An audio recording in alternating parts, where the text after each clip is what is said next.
नमस्कार, the news पर आपका स्वागत है। मैं हूं आपके साथ शिप्रा सैनी। पश्चिम बंगाल में भड़की हिंसा के बीच बम ब्लास्ट की बड़ी साजिश का खुलासा पश्चिम बंगाल में हुआ है। विस्फोटक की तस्करी के आरोप में एनआईए ने 2 लोगों को गिरफ्तार किया है। बोकारो के मिराजुद्दीन अली खान और बीरभूम के मीर मोहम्मद नुरजम्मा को रानीगंज से गिरफ्तार किया गया है। ये 2 बड़ी गिरफ्तारी एनआईए ने की है और बड़ी बम ब्लास्ट की साजिश इन आरोपियों के जरिए रची जा रही थी। ये फिलहाल एजेंसी की ओर से दावा किया गया है, लेकिन इस पूरी खबर को लेकर अब मेजर मानिक एम जोली ने एक ट्वीट किया है, जिसमें उन्होंने बड़ा खुलासा किया है। उन्होंने दावा किया है कि पुलवामा आतंकी हमले में 80 किलोग्राम आरटीएक्स का इस्तेमाल किया गया था। अब सोचिए कि 8000 किलोग्राम जो आरटीएक्स है, दरअसल उसकी शक्ति कितनी हो सकती है, वो कितना विस्फोटक हो सकता है, इसका अंदाजा आप लगाइए। इस तरीके से उन्होंने एक ट्वीट करते हुए इस पूरी खबर पर अपना रिएक्शन दिया है। दरअसल बंगाल में ये बम ब्लास्ट की बड़ी साजिश रची गई।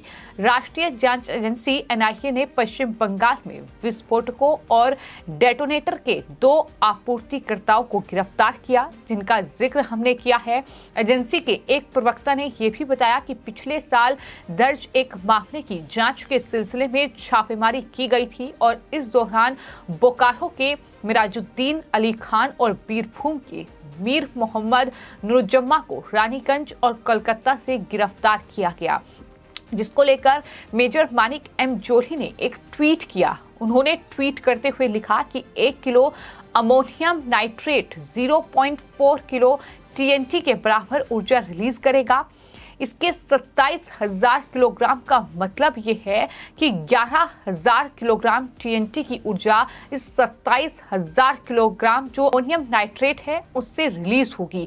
यानी जो 2 गिरफ्तारी हुई है उनके पास से 27,000 किलोग्राम अमोनियम नाइट्रेट बरामद किया गया है। उन्होंने लिखा कि वजन के हिसाब से टीएनटी में लगभग 0.7 गुना आरटीएक्स विस्फोट शक्ति है। मात्रा के हिसाब से लगभग 2 बार, तो इसमें वजन के हिसाब से लगभग 8,000 किलोग्राम आरटीएक्स की विस्फोट शक्ति है। ये बातें उनकी तरफ से लिखी गई हैं। उन्होंने पुलवामा आतंकी हमले की 2 तस्वीरें साझा की हैं, जिसमें 80 किलोग्राम आरटीएक्स का इस्तेमाल किया गया था और किस तरीके से हमारे जवान शहीद हुए थे। कितना बड़ा वो आतंकी हमला था, पूरे देश ने देखा और उन्होंने यही तस्वीर शेयर की है और ये कहीं ना कहीं एक कंपैरिजन करने की कोशिश की है और बताने की कोशिश की है कि वहां तो महज 80 किलोग्राम आरटीएक्स का इस्तेमाल हुआ था, लेकिन अब सोचिए कि 8,000 किलोग्राम समान विस्फोटक शक्ति क्या कर सकती है। और 81,000 डेटोनेटर का मतलब है कि इसे छोटे देसी बमों की में बदलने की योजना थी। ये बड़े कहीं ना कहीं जो टेक्निकल चीजें हैं इस पूरे मामले में वो मेजर की ओर से शेयर की गई है। उन्होंने लिखा है कि ये युद्ध स्तर की तैयारी है। ये आज की सबसे बड़ी हेडलाइन आखिर क्यों नहीं है, ये सवाल भी उनकी तरफ से पूछा गया है, क्योंकि पश्चिम बंगाल में एनआईए ने ये 2 बड़ी गिरफ्तारी की है, जिसमें मिराजुद्दीन और नुरजमन को गिरफ्तार किया गया, जिसके पास से 27,000 किलो अमोनियम नाइट्रेट यानी ये बम बनाने वाला केमिकल है, जो कि कहीं न कहीं बरामद किया गया है। 81,000 डेटोनेटर्स मिले हैं उनके पास से।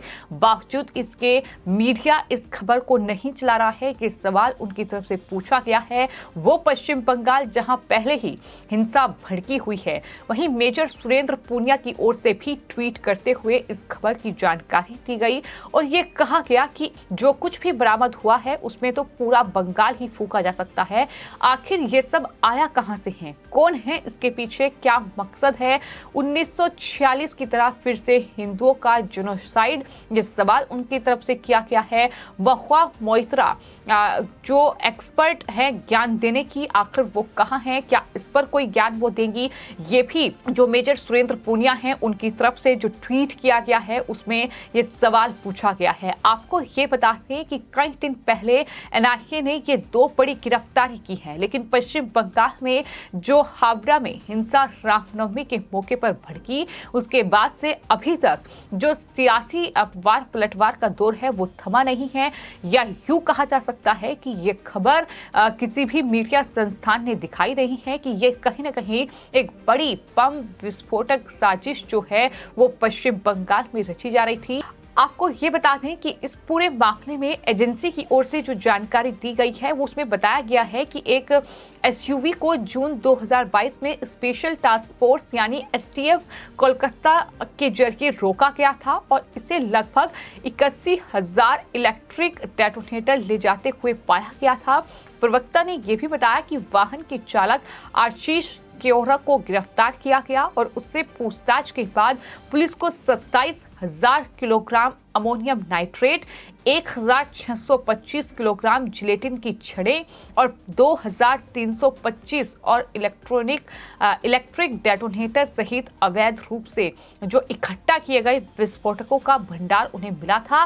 साथ ही ये भी जानकारी इस पूरे मामले में सामने आई है कि जो निरुजम्मा नाम का शख्स है उर्फ रिंटू, उसको 27,000 किलोग्राम अमोनियम नाइट्रेट की आपूर्ति उसने की थी, जबकि खान ने उसे इलेक्ट्रिक डेटोनेटर और जिलेटिन की छड़ों की आपूर्ति की थी। उसने ये भी बताया कि विस्फोटकों की चोरी के स्रोतों और डेटोनेटर के और जिलेटिन की छड़ों सहित बम बनाने वाली अन्य सामग्रियों का पता लगाने के लिए जांच एजेंसी की जांच लगातार जारी है। इस पूरे मामले में ये बड़ा खुलासा हुआ है कि दरअसल वो जो आरोपी है विकास भवन स्थित सूचना विज्ञान केंद्र जो है वहां दरअसल कार्यरत है, सॉफ्टवेयर इंजीनियर का काम आरोपी कर रहा था, ये भी जानकारी सामने आई है। लेकिन अब बड़ा सवाल तो ये है कि आखिर ये जो गिरफ्तार किए गए हैं 2 शख्स ये किसकी मदद कर रहे थे? क्या गिरफ्तार और माओवादी या उग्रवादी संगठनों के बीच कोई संबंध है? इसकी जांच भी लगातार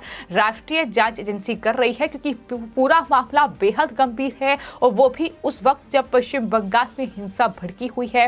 लगातार बीजेपी ये कह रही है कि वहां हिंदुओं को टारगेट किया जा रहा है। यहां तक कि बीजेपी के जो प्रदेश अध्यक्ष है सुकांत मजूमदार, उनकी तरफ से केंद्रीय गृह मंत्री अमित शाह को जो चिट्ठी लिखी गई थी उसमें इस बात का जिक्र किया गया था कि वहां हिंदुओं को टारगेट किया जा रहा है, उनकी गिरफ्तारी हो रही है, अल्पसंख्यकों को पुलिस हिरासत में नहीं ले रही है, जिन्होंने इस हिंसा को अंजाम दिया है उन्हें हिरासत में नहीं लिया जा रहा है। ये तमाम बातों का जिक्र उन्होंने उस चिट्ठी में किया था। तो कहीं ना कहीं क्या ये एक बड़ी साजिश के तहत हिंसा हुई है? ममता बनर्जी और टीएमसी नेताओं के वो बयान भी अब याद आते हैं जब उन्होंने रामनवमी की शोभा यात्रा निकलने से पहले जो बयान दिया था, उसके बाद जो बयानबाजी का दौर जारी है। इन सब के बीच जो एक शख्स गिरफ्तार होता है जो कि हाथ में तमांचा लिए नजर आता है और उसकी गिरफ्तारी होती है, तो खुलासा ये होता है कि वो टीएमसी के ही एक विधायक गौरव चौधरी का करीबी है। तो कहीं ना कहीं जो ये कनेक्शन निकलकर सामने आ रहे हैं कि अपने आप में कई सवाल खड़े करते हैं कि क्या बंगाल में जो हिंसा हुई वो एक सुनियोजित साजिश थी? और क्योंकि ये अब 2 गिरफ्तारियां जो एनआईए ने की हैं, आखिर इन 2 जो आरोपी हैं जिनके पास से भारी मात्रा में आरटीएक्स बरामद हुआ है, ये आखिर इनका मकसद क्या था? क्या आतंकियों के साथ कोई साठगांठ थी? क्या माओवादियों के साथ कोई साठगांठ थी? उग्रवादी संगठन जिस तरीके से पश्चिम बंगाल में एक्टिव हैं, क्या उनके साथ कोई साठगांठ थी? आखिर इतनी बड़ी मात्रा में ये विस्फोटक कहां जा रहा था? इसका इस्तेमाल कहां होना था? किस मकसद के लिए होना था? क्या पश्चिम बंगाल में कोई बड़ी दंगे की या हिंसा की साजिश थी या फिर कोई और वजह थी? इन तमाम चीजों की जांच फिलहाल राष्ट्रीय जांच एजेंसी एनआईए कर रही है। लेकिन ये 2 जो शख्स हैं ये गिरफ्तार किए गए हैं। वहीं मेजर जो हैं मानिक, उनकी तरफ से ये बड़ा खुलासा किया गया है कि जो भी विस्फोटक बरामद हुआ है वो दरअसल पुलवामा आतंकी हमले से भी एक बड़ी साजिश की ओर इशारा करता है। फिलहाल आपकी इस पूरे मामले पर क्या राय है, हमें कमेंट बॉक्स में जरूर लिखें और चैनल को सब्सक्राइब करें। धन्यवाद।